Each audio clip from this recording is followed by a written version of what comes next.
subscribe. Do it now. And then watch this video. Because this is going to be a good one, folks. Welcome back to the 1v1 series here in Age of Empires 4, where we are joined once again by DeMuslim. This time, though, it's another familiar face, a very familiar face. It's been kind of missing for the last few days because he's been busy with the King of the Desert tournament. It is the return of the Viper, and they are going to be playing on Mongolian Heights, which almost seems unfair for Viper. Isn't that a home field advantage for DeMuslim? He is playing as the Mongols after all. And Viper, he's going to be on the HRE. The HRE that before he took that break, we saw he was starting to grind in too hard and proving to be pretty effective with his tunneling abilities, getting him into that later stage of the game where he can pound his opponent in dust. Let's see if he can do it in this one, though. DeMuslim is by no means a pushover. Although he has fallen out of the top 10 in the last day or two, he is still sitting in the top 20. 18th right now, 1794 elo, almost 600 games played. So genuinely, like, DeMuslim, he's pretty much positioned himself up in this top 100 and will not move, I don't think, ever, unless he stops playing the game for a long time. Viper, by comparison, however, has suffered somewhat. Viper is down at 62nd right now, 1705 elo. He needs to claw that back. Now, he was playing on Smurf or two. I'm not sure exactly which one. I saw some names sneaking up, things like Trebuchet, Anaconda. These could potentially belong to him. I think, actually, Trebuchet might belong to one of the Spanish brothers, but I definitely could see Anaconda or Python being one of the Vipers. So if anyone spotted him doing that, be sure to let me know. But for the moment, we're seeing him on his main account again. It looks like he's back on the grind with that. Seeing as it slipped down outside the top 50, he doesn't seem like he's got much to lose there. And that would then make sense that Anaconda or one of those others in the top 50 belongs to him. Because remember, a lot of these players are aiming to keep one of the accounts in the top 50 so that when tournaments start to appear, in the early days at least, they're definitely going to be based around ladders for seeding purposes, right? Where you are on the leaderboards. So it's really pivotal to keep one in the top 50, definitely at least the top 100. Yeah, opening-wise, HRE, on this map, you can see Mongolian Heights. It's going to come down to the river contest again, and that's something Viper's already got a head start on. DeMuslim hasn't moved out here yet, instead opting into the early spear spam that we quite often see from the Mongols when they're up against these more kind of turtle-ish and hidden type civs. But Viper isn't going to get caught off guard. I love this move out. 3 villagers committed over here is a rare sighting. A lot of players wouldn't do this. But the cool thing is because he's going to use them on the shoreline, he's going to keep fishing and getting the food eco there. And at the same time, that allows him to rapidly build not only the dock, but the outpost to defend himself. An outpost which can now be used to protect against the early spear spam. And this might be an adaptation that more players take. I think we haven't really seen this out of anyone else. Usually it's one villager, right, for maximum efficiency to get the dock down, and then outpost maybe afterwards if you've got enough time, but usually you don't.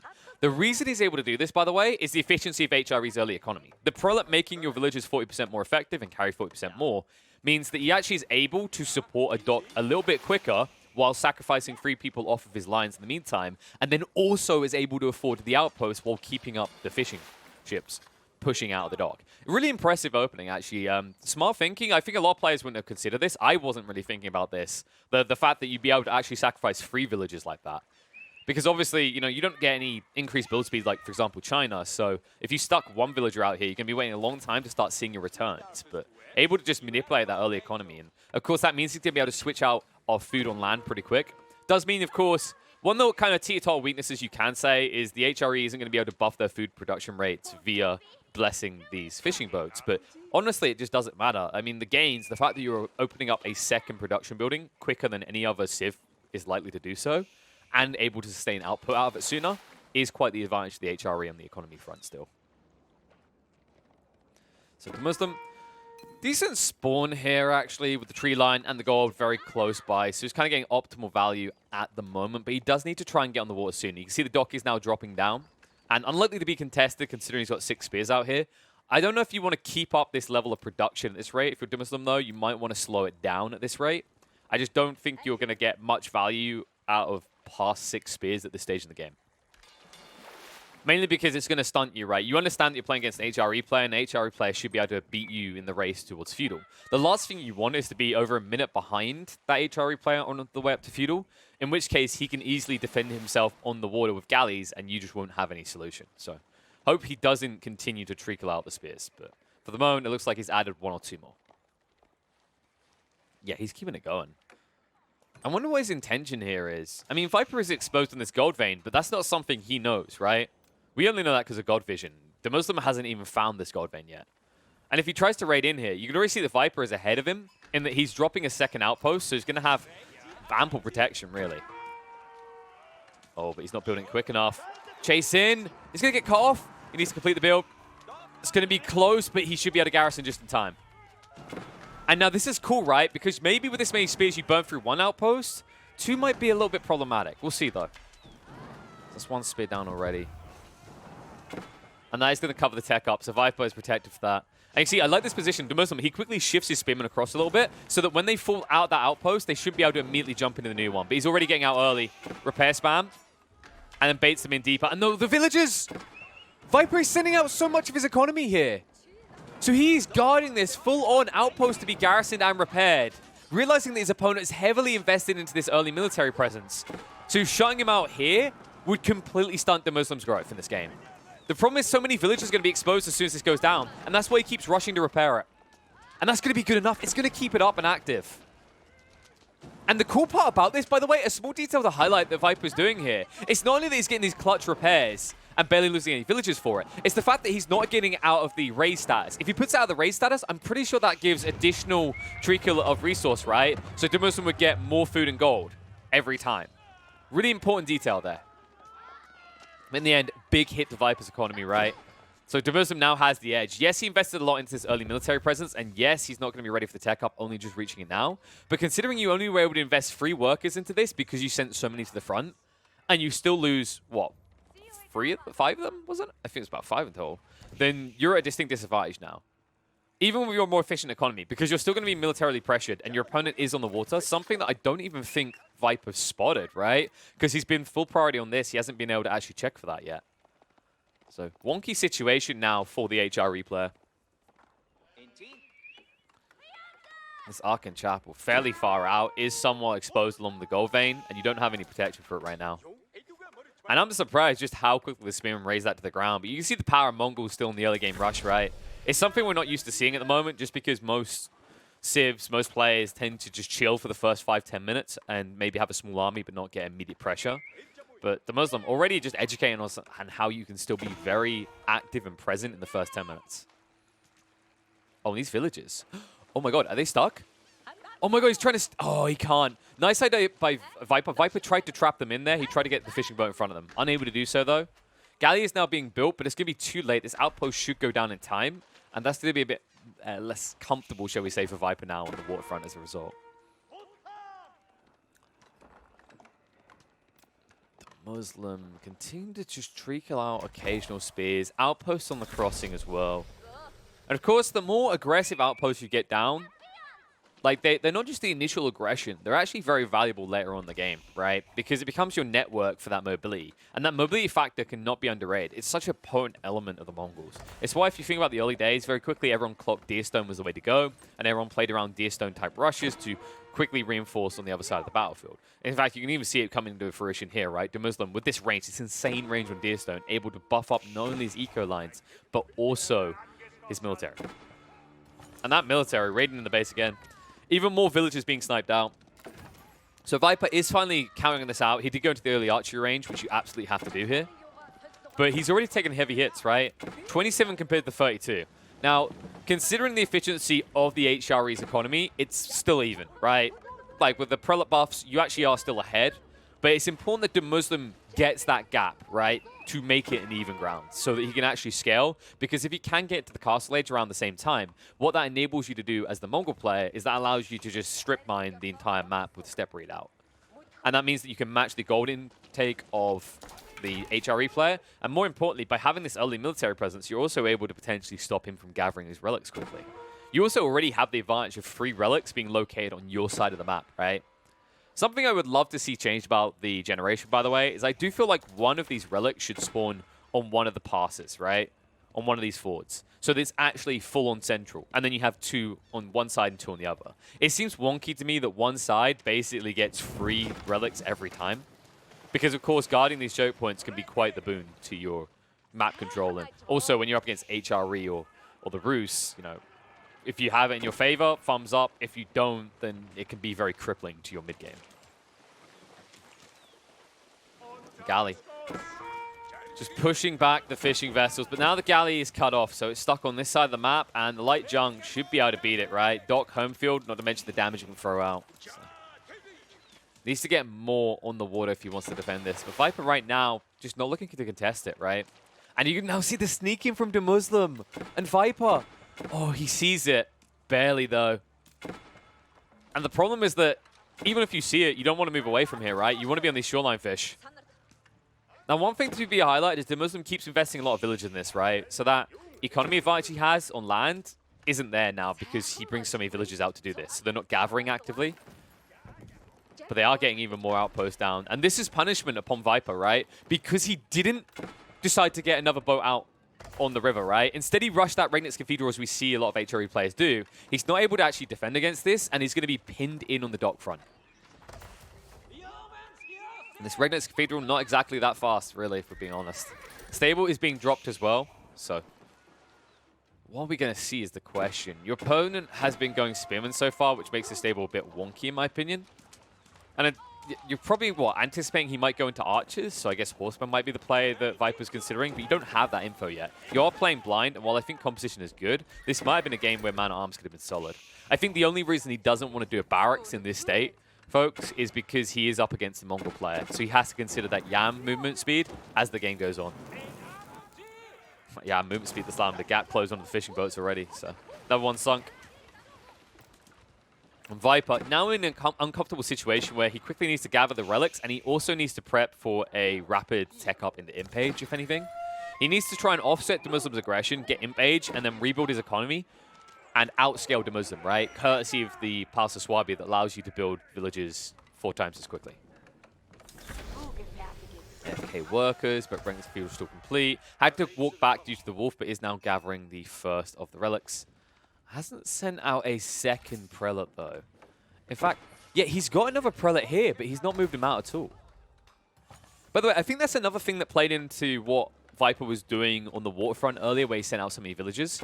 He wasn't bothered about them taking injuries necessarily because of the prelates, right? Because you're one of these civs that has access to early healing. It means that you can actually use your villages in a more aggressive fashion. It's actually the same for the Delhi. Certain civs have access to this, and we haven't seen it fully utilized yet, but I do think that was part of the game plan in that move out of Viper. And now Viper, looking to just take his opponent off the water. Demo ships are coming out. And this should get rid of all the outposts, should get rid of the light junks if you can get 2 or 3 of them out. Keep in mind, light junks are hard to chase down, though, with 1.87 movement speed per second. And look how close that is, right? Viper, this wasn't a pre-10-minute castle age timing. It was after the 10-minute mark as the HRE. And because that early pressure, it means that DeMuslim's not far behind him, and now he can scale his gold. Just look how many people he's got on this. 20 people in the gold vein, which means he's effectively got 30 miners right here. And look at the difference. It's just building. DeMuslim have over a 10 eco unit lead now.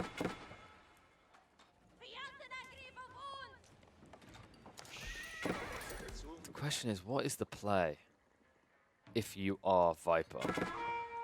We still got this small group of archers. These archers need to be a little bit careful. The movement speed, the gap close is so quick. And you can see, because he's not prioritizing the weak ones, he's losing a lot of these archers. So, small skirmish in the end is going to end with DeMuslim ahead here. Can't underrate the damage the Khan adds in there as well. 12 damage per shot.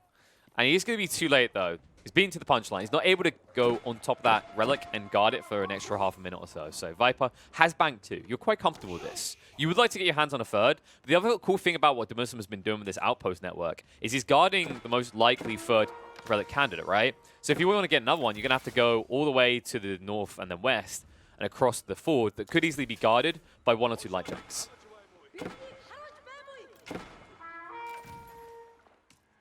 And that's one thing I will say I think DeMuslim maybe needs to change. The fact that he hasn't got outposts on the outskirts, he could be attacked on the flanks, he could be giving over relics for free. It is a small detail that might end up mattering for this 3rd relic. As we can see a prelate now moving out. And Knight's starting to funnel out for Viper. Now that he's got 2 of these relics banked, he can afford it. You can see on the income per minute, right? He's surpassing his opponent. DeMuslim, he actually cut the amount of people on the gold line, switched it around, and put more people across onto the food and the wood.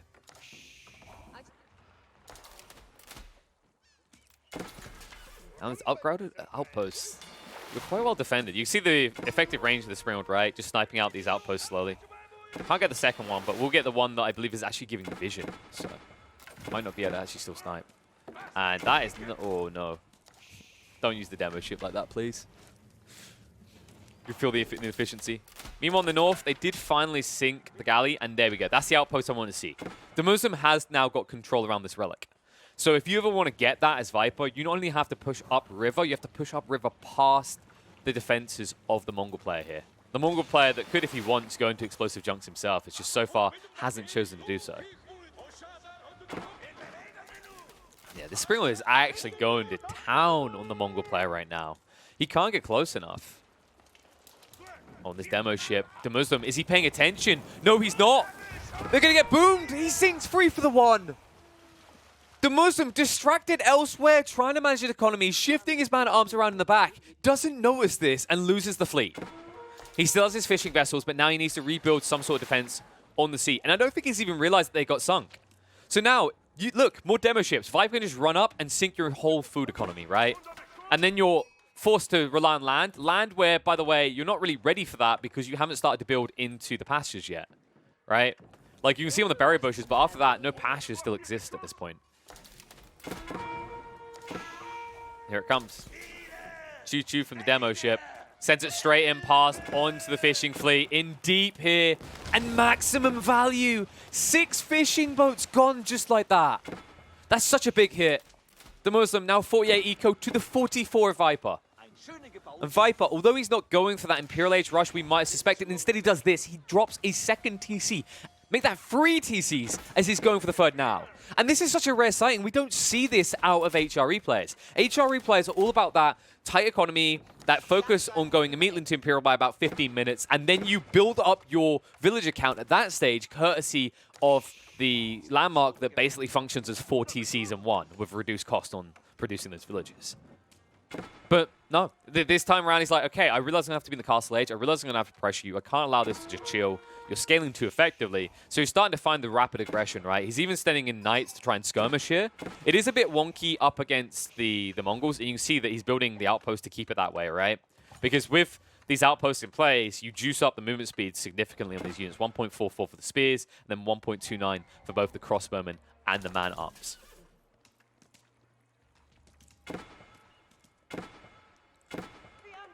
One thing I'd like to know is, do you guys want me to mess with the audio settings at some point, actually? I've been thinking about this recently. The kind of you're being attacked clicking noise, or whatever you want to call it, the dink, dink, dink, it's quite loud, so let me know that in the comments. I'm looking out for some sort of overlays I think would be handy as well. I'm keeping my eyes on that because I'd love to have the stats easily displayable per game. I know 1 or 2 commentators have got their hands on such tools already. I just don't know where to find them. So if anyone could point me towards those, that'd be appreciated. I know about the ones that people like DeMuslim and Grubby are using, but those ones are different and wouldn't work for the same purpose. Right. Never going to catch the car. We'll just die over here. Meanwhile, in the north, we are starting to see DeMuslim establish a foothold on Viper's side of the map. And this is now covering him to expand his fishing economy up here. And if he gets enough of these outposts down, and I believe he has started, yeah, he started to upgrade them as well, then it shouldn't be easy for you to sneak the demo ships in anymore. Like, if anything, Viper, now he just might need to chill until he can get to a Carrack, and that requires the Imperial Age, right? So, might be that we get a little bit of calming on the waterfront, but he's going to need to secure some sort of crossing, right? And he has started building the crossbowmen pretty heavily. Is very effective against the man-arms. And just stopping that crawl in. I like the way that DeMuslim was trying to play this, right? It's just a slow crawl of outposts. It's very different to the way that the English would play, where it's very split in terms of outpost placement, because you want to just be more efficient, get that maximum coverage for the attack speed.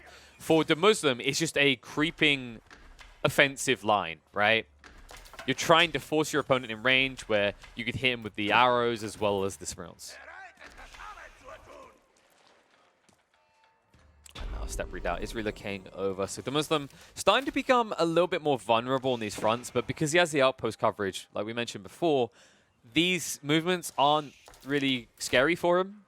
Right now, Viper is the one playing with inferior vision, right? You can see it. He's Barely got any vision outside of his primary base. He's playing that stacked economy courtesy of the free TCs. Those free TCs, by the way, DeMuslim hasn't spotted still. He's been so preoccupied about holding the fort that he never bothered to check on what his opponent was doing. And if we look at the eco count, we can now see 64 for DeMuslim, but now it's 71 for Viper. And that's going to continue to scale in favor of Viper, which means he's going to be prepped for a 200 cap engagement quicker than his opponent. And you can see it. You can see the effect it's having as he's able to keep affording these knights and continue to build that army in conjunction with the crossbowmen. He's up just a decap, trying to prevent whatever gold he can. More demo ships coming out here. Trying to secure that ford, right? He wants a crossing to go raid into the Muslim's base. And it looks like he might find it. Boom ship in. Villagers have stopped short of dying. And he goes straight for the fishing economy, seeing it as an opportunity. And the dock is getting low on health as well. Knights are raiding here. Outpost almost down. Villagers trying to keep it up, but the crossbowmen are going to get rid of them. And now the wraparound. Backup coming out from Viper, though. Viper able to move quickly. Remember, he took the buff on the movement speed for all of his infantry units. So these archers and these crossbowmen move away quickly. It makes it very hard because it means that the man-at-arms barely move faster. And now Keep coming down from Viper, trying to secure that ford and that crossing for future endeavors. In the meantime, Knights just closing gap onto the crossbowmen. But we'll back away. Happy that they've secured the crossing. And no demo ships. Finally an explosive junk being built by DeMuslim, but this feels so delayed at this stage. I don't like how long he's left this. And look at this snuck-in demo ship waiting here. Viper, he's looking for his opponent to cross here, be trapped between the crossing and the keep, and then trying to boom them. Let's see if he can do it. Chasing for the demo ship now. They overwhelm on top of the crossbowmen. Crossbowmen hold their own. The demo ship will not get his boom value here. It just has to go for C targets instead. And there you go. Sets fire to the dock, so the dock's not going to last long anymore.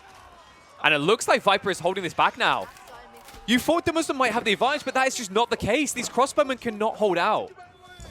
They have to back up. He loses the front line.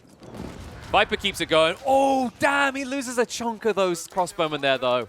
Gets a little bit too close to the crossing. Could have been much worse if we were talking Imperial Age tech, though, so not the end of the world. Still has a force to push in with, and DeMuslim needs to rebuild quickly. The good news for him is he did at least get a lot of these crossbowmen out, and you see he's now building the mangonels. The mangonels, which, you have to complete that. DeMuslim, you have to... Oh, boy. Well, we know what Viper's looking for. He understands, right? DeMuslim must have picked dry the close-by gold vein to his base. So Viper now, he knew where his opponent started. He needs to find where the gold veins are. He saw one here that hasn't been picked yet, so it's probably to the south, if anything. In the meantime, just punishing his opponent for trickling in. So raises more of these outposts to the ground. Man-at-arms being sniped out pretty quick, but too many crossbowmen here. Viper kind of jumped the gun, hanging around as long as he did. We'll be able to shred through these units in the end. Trying to hold his own. Barely any troops left, but he doesn't even it up. And the Treb's trying to reach the demo ships, unable to do so right now. He could run them in at this point. Two of them are good enough to reach the Trebs, and then you protect the keep. But he's holding back for the moment, and that's buying time for more crossbowmen to arrive for DeMuslim to protect his siege weapons. DeMuslim's main army in the meantime just being dragged back by Viper. Viper, he doesn't know it, but the reason that DeMuslim has to pressure him like this is because he's so close to the step readout, right? A group of 7 or 8 archers could have killed off a lot of villagers here. And there we go. Viper hits the Imperial Age. That's what he was waiting on. He buys enough time, and DeMuslim is in no state to match him, right? You can see that he's only started now to transition to the pastures, realizing that he's contested with the water now. He invested so much into this outpost network and this early army presence that because he wasn't able to find that full value, he's now at a distinct disadvantage up against the HRE now that you have access to the Imperial Age, the upgraded units, as well as that boom ship technology, right? Which I expect explosives to be built soon by Viper.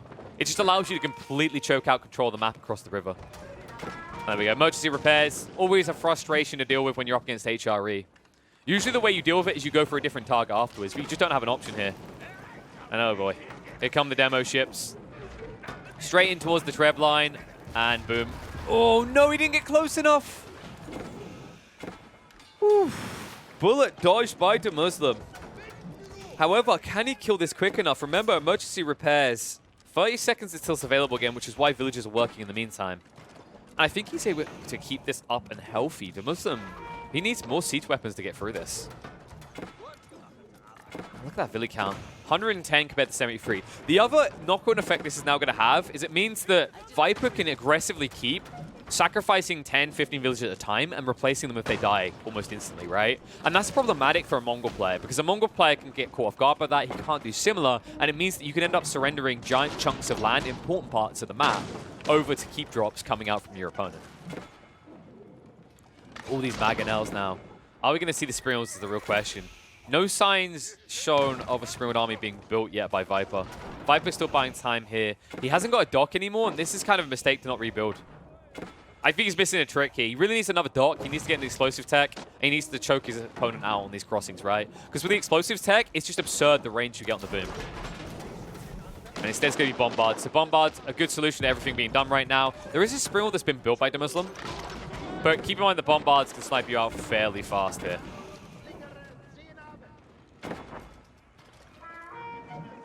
Meanwhile, in the north, a little bit more raiding, just trying to get through these outposts, trying to strip that vision away. He needs to kind of alleviate the pressure, right? Because Viper, you can see he's on these gold veins. His opponent doesn't know it yet, though. However, he might check soon.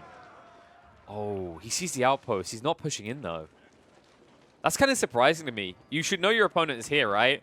Like, you saw his gold veins over here earlier on, and while gold being lost from these veins isn't the end of the world for Viper, because he does have the Regnitz Cathedral to the Relics Banked, it could slow down the push out of these qualitative type units, such as the Bombards, the Springolds, and maybe eventually, again, Carracks and explosive ships. I do think Carracks would be amazing here, by the way. Carracks are incredibly tanky. 1400 HP, long range, splash damage.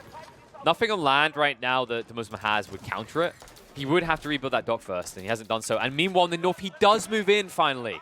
So Viper, going to lose a lot of these villagers. But like we said, not the end of the world for him, considering he does have 3 TCs, so he can replace it quickly. Made that 4, actually. We forgot to mention, he did go for the Pass of Swabber in the end. So this means he effectively has 7 TCs able to produce villagers at the blink of an eye.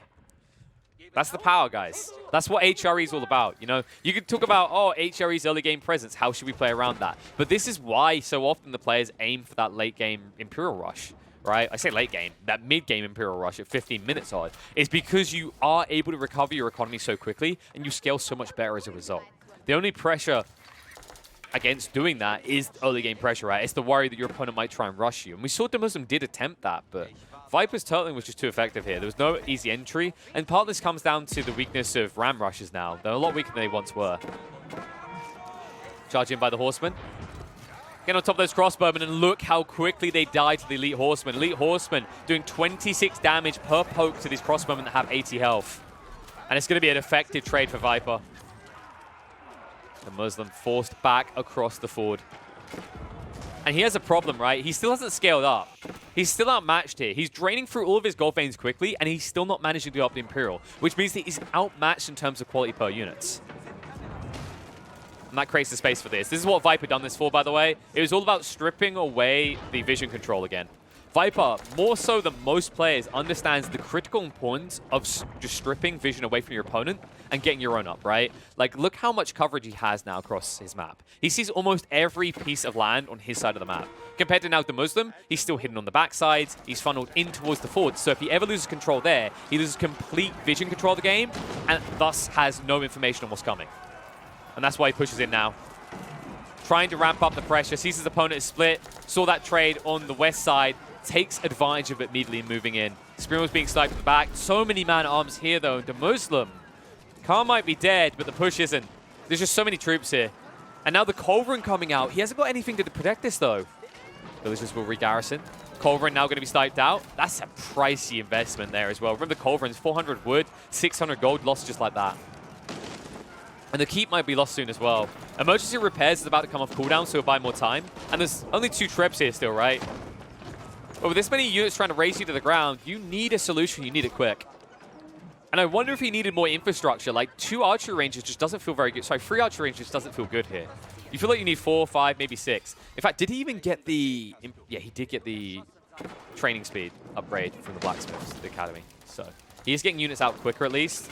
And he has got enough infrastructure here that it should buy time to rebuild his army. And DeMuslim is going to get more powerful than this, right? He's almost at his military cap. And keep in mind that DeMuslim doesn't have that much saved back. He doesn't even have 1,000 surplus, something that Viper most definitely does have. Archers pushing back, command at arms. And he's going archers because he wants to outrange the crossbowmen and just try and annihilate them, right? Like, while they have the same range, they definitely do more damage per buck, shall we say. Like what? Yeah, elite archers 13 damage compared to the 14 crossbowmen, and they're cheaper. And I think he started to switch into hand cannoneers, yeah. So he's trying to trickle them out. If he gets some hand cannoneers out, he could actually wipe this army of DeMuslims quite fast. But he needs to hurry up. Battering rams being built. Trebs getting in range here, trying to push through the siege workshops. Archer's more or less being ignored by DeMuslim here as he tries to push in new units. But it is just pointlessly costing him units. And he's not getting rid of anything very important yet from Viper. It does mean Viper can't build Mangonels, and I think that's why DeMuslim prioritizes it. But he hasn't hit that definitive blow, right? He hasn't put Viper down at all. Viper has bought so much time that he's getting close to pop cap, which means he'll be ready to push out at you. And that's maybe the important detail here, right? You take out the siege workshops, but you don't take out the stables. I think that's a mistake. That's a mistake that might cost you. You take what's in front of you, you do at least get these outposts down, so you're somewhat protected. But the problem is, how are you going to push in further, right? And with so many horsemen and knights being built, you can actually see this kind of clumped up variety of units is going to give a lot of breach power to Viper, right? He's not just trying to run horsemen into the crossbow line that gets counted out by man-arms. He's not just trying to push out archers to deal with the crossbowmen. He's got a mixed solution, right? Knights and crossbows to deal with the man-arms, and then archers and horsemen for the crossbows. And of course, horsemen also have the benefit of reaching the Mangonel lines. 4 Mangonels now, which will have to be prioritized down. Needs to be careful charging in here. And you can see he starts to micro it. Splits up the forces.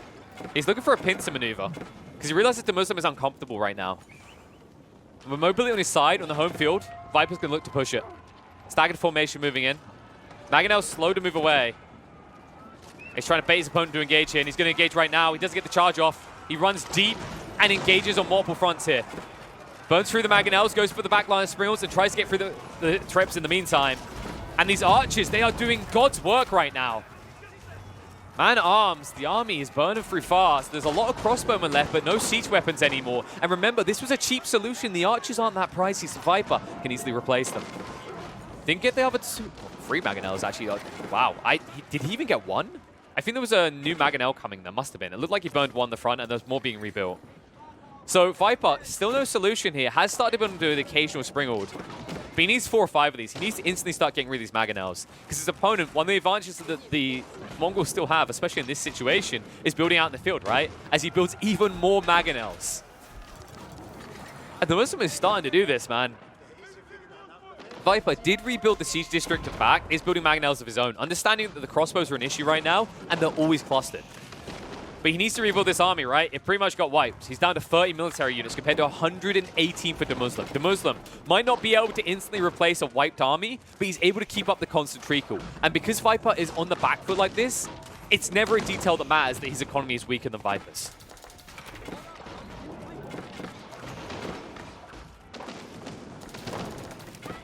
Mangonel's looking for the shots. They'll take the treacle where they can. But the Springles are a problem again. Just being outmatched on the siege weapons front. But he does expose the Springles for a moment. Horsemen try and take advantage of that. Gets them low, but can't kill them, and they're all dead already. Viper, another contingent of his army just lost like that. Running out of places to run and hide. He has at least got the Palace of Swabia far back, so he can't be landmark victoried easily. But he's running out of places to plop down these military districts, right? You can see that he's got a bunch of backdrop stables here. Continue to just push out those horsemen. And then a lot of his farmland is back here, so it's not easily exposed. And that's the problem for DeMuslim. He needs to actually find that economy and shut it out, because every minute he fails to do so is another minute that Viper gets an opportunity to bounce back. Mangonel's going for more shots as their TC's being sniped down. Of course, these TCs don't matter anymore. Palace of Swabia makes up for all of it. DeMuslim really just military capped. He's so invested right now. Like we said, that he's at the 80 cap. So he's not able to continue to scale to the same degree. He's not able to replace to the same level. But he has got rid of the Regulus Cathedral. And that's a huge gold treacle now gone for Viper. So he's definitely running out of time. You can see the gold front as well. It does not look good for the Snake. Mangonel's trying for shots out. Not really getting it though. Springle's just wiping them out quickly. And it's so hard to gap close. Look how quickly these siege weapons move. And that's without a siege workshop, right? He hasn't got the buff speed. It's just courtesy of the Yam. But the horsemen do get in. They get on the top of the Mangonels. He's finally able to start shutting them down. But can he get through all of them? It looks like he's engaging onto the melee lines instead. Big mistake. And just as I think my game is about to crash, we are fine. He does get a second Mangonel, but that was a bit dicey. Viper. Food is never growing beyond the 500 threshold. And these horsemen never seem to be able to get through the crossbowmen. He really needs to protect 1 or 2 Mangonels here. He has wiped most of the siege weapons, keep in mind, and DeMuslim didn't replace them. This could be a big deal, folks. If he gets 1 or 2 Mangonels out here, he could delete the crossbow army. And remember what we've been saying non-stop for the last few minutes. DeMuslim does not have the economy to replace this. You see the hesitation. He needs to rebuild, and it's battering rams. And this is the effect of the economy, right? Because he continues to trickle out the units, because he's trying to replace them, it means that he's not able to necessarily afford all these pricey siege weapons, right? These constant springles, these constant Mangonels. They're not cheap, remember. They do cost 250 each of the wood and the gold. And then if you look across the Mangonels, you can see it's 400 wood and 200 gold. And also, he's in the middle of transition, right? From one gold vein to the other. So you can see he's shifting across now. His step readout, yeah. Oh, wow. Was that a misclick? No way that was intended. The step readout is on Viper's side of the map, so it's not even in position yet. And this means he's a little bit weak right now. We can see it in the resource front. Get through the siege weapons now. Oh, this is clutch. No, I don't think he got it. The greased axles was 1 second from completing. That would have been a big deal. That would have allowed him to gap close quickly and get in range for the Mangonel spam. It seems like a small detail, but it does matter here, right? Like, you're outmaneuvered whenever the yam speed is in effect. The good news for you is that DeMuslim hasn't continued the outpost network. So he's no longer getting that movement speed buff. He's actually out of position. I think DeMuslim has kind of misplayed this a bit. He is somewhat exposed and could be exploited now. He needs to move across towards the primary TC, but because he doesn't have the siege weapons, he doesn't feel comfortable to be anywhere near it. Needs the battering rams to go through the archer range in the meantime. Army mostly rebuilt again for Viper. Remember, he didn't expect to win an outright, right? What we're seeing here, folks, is the power of economy in Age of Empires 4, right? Yes, you can have a bigger army, but unless you are going to get an emphatic victory off the back of one clear fight, it doesn't make a difference. Right, Viper is stuck up at 120 threshold in economy constantly, and it's allowed him to keep replacing them as quickly as he loses them. The difference for DeMuslim, right, is after he loses a big chunk of this army, look at how slowly it's being rebuilt, right? He's not that close to the pop cap when you consider how long he was sitting at 200, right? And how many troops he's lost in these engagements. And it's courtesy of having the weaker eco game because he only has now 90 people on the economy front.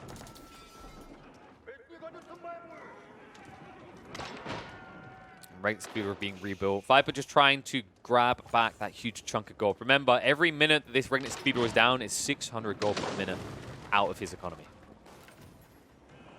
DeMuslim sending in a few raiders. This is kind of scouting vision, right? Getting an eyeball on what your opponent is doing as well.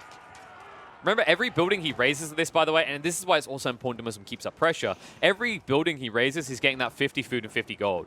So although he has a weaker economy, something that's been keeping him going and why he was looking like he was able to keep the push out constantly before was the fact that he was getting that trickle in for every building he was raising. And thus will continue to do so.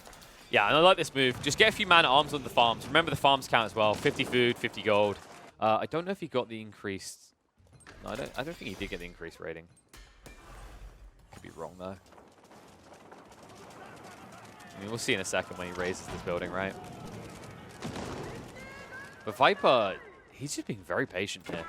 I think Viper's trying to get surplus, and he's trying to stack his buildings, right? So what he could do is he could actually have all these buildings with a unit trapped, not able to get out, and then the moment he loses his first wave, he replaces it instantly on the home field. It could be a big advantage. DeMuslim just raising another one. There you go, the 50 gold, 50 food. Feels good. And up to 4 Mangonels. Sorry, 3 Mangonels again. But it's pretty much only horsemen right now. And then you see the archers on the side, the crossbowmen as well. He's looking to pinch in his opponent.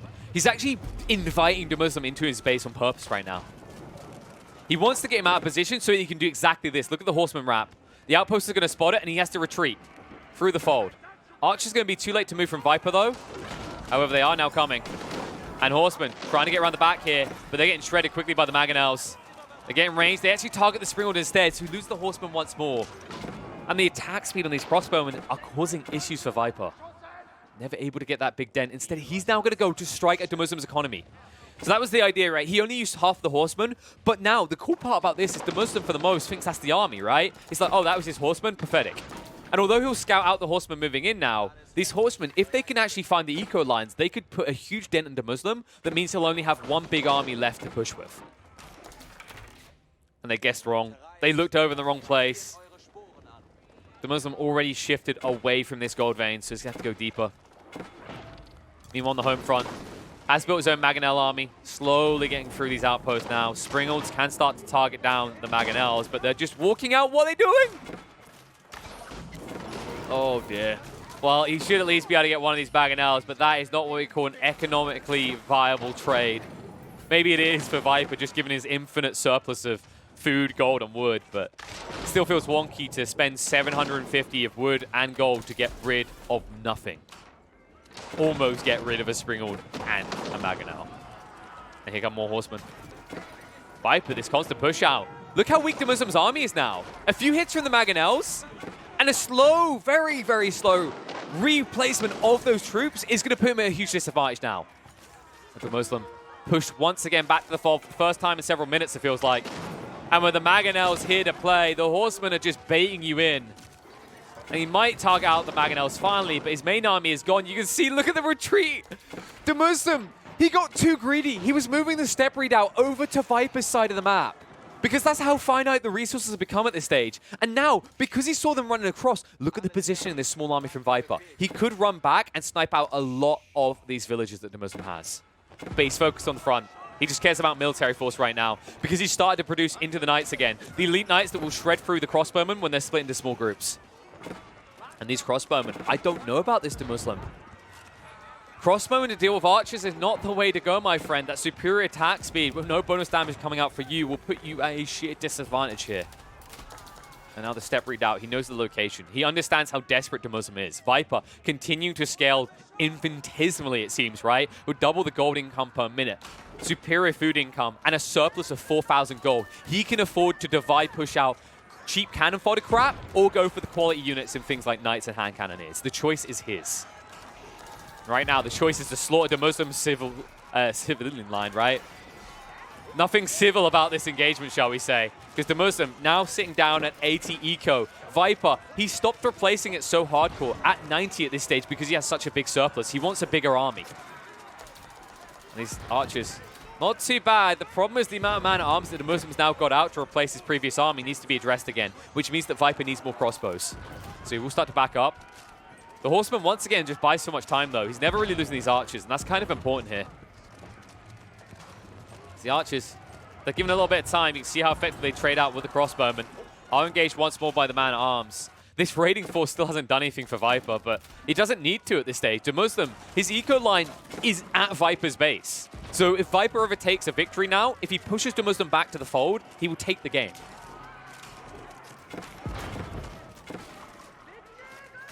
Non-stop. Still only horsemen, knights. It's pointless when there's this many crossbows. Really, you just need one or two Mangonels. Your opponent has stopped building siege weapons. This is something I expect Viper to notice very soon. I think the problem for Viper is he's running out of wood quickly, right? And that's why he's not necessarily fielding that many siege weapons at the moment. These crossbows, now able to start getting through the man-at-arms. Another outpost goes down, so DeMuslim does have superior movement. So you really can't back off now as Viper. You just have to engage. And he has got more horsemen coming in. And remember, they get the bonus damage, so that's something you have to prioritize. DeMuslim can't focus on the crossbowman when he has to deal with the horseman. And a new Mangonel is going to push him back again. And the Mangonel's going to get a good shot off. Dodge out. Isn't that good? DeMuslim taking half the split. Yeah, some of the pebbles miss, but it's enough to push you back once more. And where is that tree kill? And slowly but surely making its way across, because remember, DeMuslim military district never moved up. So it still has to run a long way, even with the YAM speed boost. It takes ages to get across here and reinforce the fight. And now I believe, yeah, some hand cannoneers are coming out for Viper. Hand cannoneers are the perfect solution here, right? Even all that armor doesn't help man-at-arms. And the crossbowmen suck against the hand cannoneers. And that is why he's starting to push it back. I think DeMuslim, he needed a full military base here. The fact that he doesn't have one means he's never reinforcing quick enough. And instead, he's just running units in to slowly die. And you see the Mangonels really don't matter for Viper anymore. He has got two of them just in case, but the reality is he can stop at that stage. As long as he continues to push out hand cannoneers and horsemen, he has DeMuslim's number. And all these attempts, all these failed attempts. You can see DeMuslim, all this effort is just feeling like it is for naught at this stage. He does pick away most of this gold at least, so he's been able to keep the treacle out because of that. But I don't think he can get the second gold vein here. I think it's going to be contested. It's going to be too hot. More Horseman just stripping away that vision. Once again, we said this is something Viper likes to do. He likes to make his opponent play on his terms in terms of the vision game, right? If I can't see, neither can you. And that could get a little bit wonky for DeMuslim. It does mean that Viper could still sneak in and snipe onto your eco lines, right? And you have huge eco pockets here that are exposed. I think maybe one of the big mistakes to highlight coming up from DeMuslim is no real switch up, right? Stubbornly the same things. At no stage did he say, I'm going to go hand cannoneers. Or maybe I'll try Magadai. Maybe I'll try something mobile. He's just been throwing the same 2 units at his opponent, and as we've seen, Viper, over time, has been able to repel that. The only thing that was keeping it going for so long for him was the Mangonels, but because gold's becoming a limiting factor, DeMuslim is never able to actually field enough Springles to now counter out the Mangonels that Viper is ironically using against him. Step readout, blocked from redeploying. No more gold for you, says Viper. And now Bombard's trying to snipe out here, but the Horsemen are going to make this an ineffective trade for DeMuslim. In the meantime, the composition of crossbowmen and archers can deal with what's left of DeMuslim's forward army here, as the Horsemen can just trickle in and try and snipe out the Bombards. And that they will do. And despite the fact the step readout does get deployed in the end, there's no villagers here anymore. DeMuslim, even having to fight up against the HREs peasantry at this stage, as Viper is sending everyone to fight. And it's a great effort overall by DeMuslim. I like the way he played a lot of this game. I think Viper maybe gave a little bit too much leeway on the dock front, not trying to control the straits. But I love the way that he understood that he'd be able to actually outscale DeMuslim, right? Like, he could outlast him, essentially, right? In the long siege, the infinite treacle of gold and the farmlands behind has given him the edge. And you can see it, as DeMuslim has picked practically everything dry on the map. There's nowhere for him to get value anymore. I think one big mistake that DeMuslim made here is he could have easily banked all 3 of these relics and at least had better gold treacle, right? Then he wouldn't be as desperate as he clearly is right now, having 0 gold treacle anymore and no way of actually pushing out siege weapons now. Because of that, I do feel like Viper's going to take this in the next few minutes, right? He continues to replace this army at a quicker rate than DeMuslim's capable of, and he's able to add in siege weapons, which means he can burst through everything you have. And that's the problem here, folks. I just don't see how DeMuslim actually builds a force that will repel his opponent anymore. And you can see how much it's slowed down, right? And it's just archers. For the first time, I think in the entire game, actually, DeMuslim is building archers. And that actually just tells you everything you need to know about where his head's at this stage. He's starved. All right, this isn't Mongol Empire at the height of their power. This is the Mongols after they took the biggest beating in history, right? When everyone started picking up guns against them and they had no solution. Which is very fitting when you consider occasionally missing hand cannon is coming out. And I think this is the last gold vein, yeah. Yeah, with no way to get out, with the keep to protect it. Viper, what a play, man. What a way to play late game. Everyone complains about how weak HRE in the early, and I'll agree, but you get to this late phase in the game, you have that infinite gold treacle that's superior to your opponents, and this is exactly the sort of way you can hold out and bounce back in a game. Well played by Viper to shut down the Mongols here in Mongolian Heights.